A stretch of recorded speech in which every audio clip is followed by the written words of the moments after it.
Soirée sous tension à Buckingham. Hier soir, vers 22 h, heure de Paris, une détonation a retenti sur la terrasse du palais.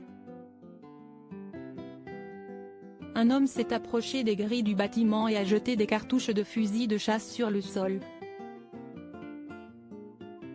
Avant qu'il ne puisse continuer ses méfaits, l'individu a été interpellé par Scotland Yard, rapporte le Mirror. Les agents ont immédiatement arrêté l'homme et il a été placé en garde à vue. Il n'y a eu aucun coup de feu tiré et ni les officiers, ni les membres du public n'ont été blessés. Les agents restent sur les lieux et d'autres enquêtes sont en cours. Fort heureusement pour eux, Charles III et Camilla ne se trouvaient pas dans l'enceinte du palais au moment des faits.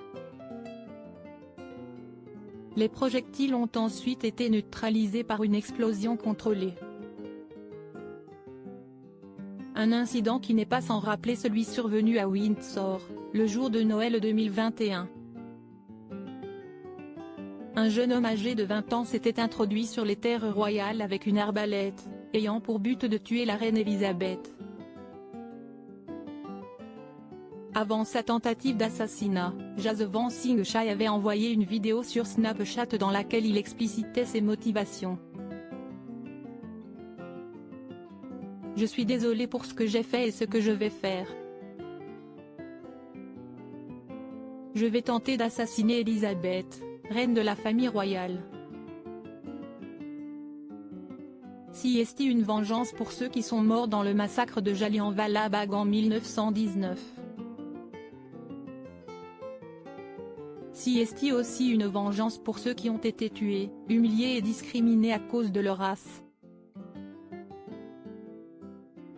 Arrêté avant de parvenir à ses fins, l'individu a été jugé pour acte de trahison nationale. Supérieur à Elisabeth II, de la princesse à la reine d'Angleterre, retour sur sa vie en images la famille royale et l'esclavage ces dernières années. Le grand public semble se remémorer le passé colonial de l'Empire britannique et le reproche aujourd'hui à la couronne.